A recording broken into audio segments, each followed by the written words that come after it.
I'm an activist. I like to get things done. I like to come up with new ideas. I like boards to come up with new ideas. Not all the ideas are mine. So I believe in brainstorming. So at my first meeting, when I became president of the board, I talked about next month we're going to do some brainstorming.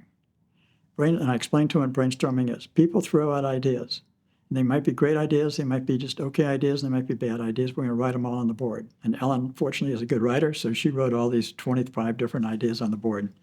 And we had to actually scrunch some of them together because it was a lot of things we wrote down. Well, I picked out three that I thought would be interesting to talk about. One was having a Shabbat dinner for the board and the staff and their families to come together once a year. The other one was an arts festival. I didn't know how it would be done or what it would cost, but we talked about it. And then the other one's having a hover road program sponsored by the J. So we tried those three things. And I said, in several months, we'll talk about some other ideas that we'll have. And we had an opportunity to talk about it the following month. And we talked in depth about an arts festival.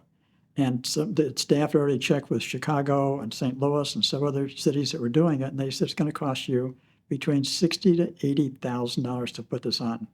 Wow, that's a lot of money to raise for one day. So I said, well, let me go talk to some people. Before I became president, 5 or 6 families had approached me and they said, look, we know you're an activist. We've been on enough boards to know that most things are set a year, your budget's set for a year in advance. If you want to do something, you have to wait till that next year, or maybe when you're out of office, you'll get it done. We're willing to help you. So I said, what does help mean?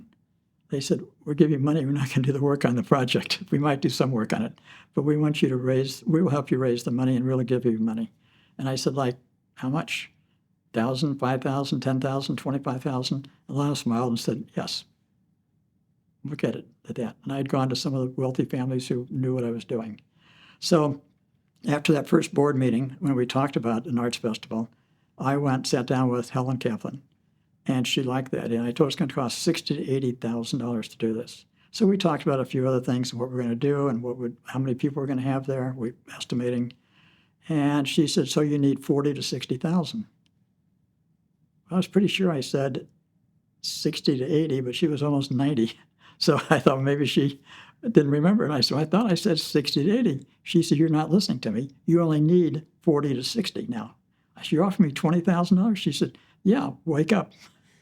And so I got her purse for her and brought it over. She wrote a check for $20,000. I went to see my next person I saw was Sherman Drysessen of blessed memory.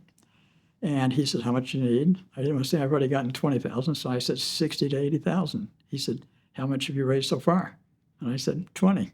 He said, from who? And I said, your friend Helen. He said, she's very generous and she loves you. She likes you. So he said, I'll back you. He said, I'll give you 10 to start with. Whatever you need in additional money, let me know. I went to see my father-in-law, Jerry Cohen, and he said the same thing. I'll give you 5 to start with. If you need another 5 or 10, I'll give it to you.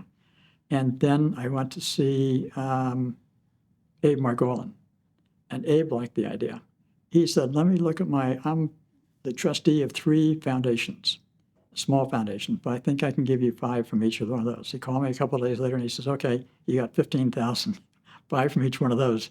So all of a sudden I'm sitting on $45,000 out of a 60,000. I didn't want to tell the board 2 weeks later that I'd raised most of the money.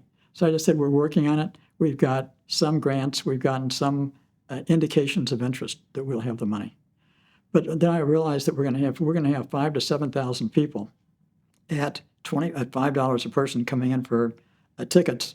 That's maybe $25,000, $30,000 there. We're going to make a commission on the food, or a profit on the food, and make a commission on some of the art. So I thought we had ourselves covered, but I wanted to do it. So I went and talked to Steve Rose at the Chronicle and said, why don't we do a joint venture? You put together a nice brochure on this thing, and we'll work together in you work on advertising, and we'll split the profit. So we made about $5,000 or $6,000 off of that. So that all helped. So we ended up, fortunately, with a profit at the end of the day. That went for the next, we thought, well, maybe we'll have 1 or 2 more art festivals after this. We have to wait and see what happens. But it was exciting because to this day, we've had a lot of art festivals. Every 2 to 3 years, from 1994 until now, we've had art festivals. So the only time we really didn't do it was during COVID. And we did it in 2023, right after the attack in Israel. Within 2 weeks, 3 weeks of our art festival. The weather was horrible. The temperature was in the low 40s, mid 40s, something like that.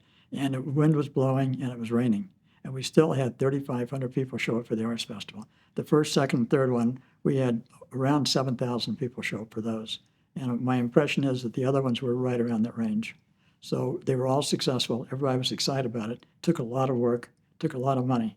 And the last one cost something over $200,000 to put on. But it was easy. It wasn't easy, but we raised the money because it's a worthwhile thing. As I explained to people at the board, we're not clothing people, we're not feeding them, we're not housing them, we're not giving them any health care. What we're doing is making them feel good about being Jewish. And so the committee came up with some fantastic ideas of inviting the small Jewish communities coming in from various cities. We went as far away as Springfield, Columbia, Omaha, Wichita, Topeka, and Lawrence, Kansas. We had busloads of people coming in, carloads of people coming in, and they were shocked to see this many. They thought everybody there was Jewish, but probably half the people were not. And then the other idea we came up with was, why don't we invite some of the local churches in the Johnson County area to come and see what a Jewish organization looks like? And then somebody said, why don't we go to the inner city and let's invite some churches out from there? So we had a lot of people who were not Jewish, who had never been to the center before, coming in from around the Midwest and also from around Kansas City area, Johnson County and Jackson County.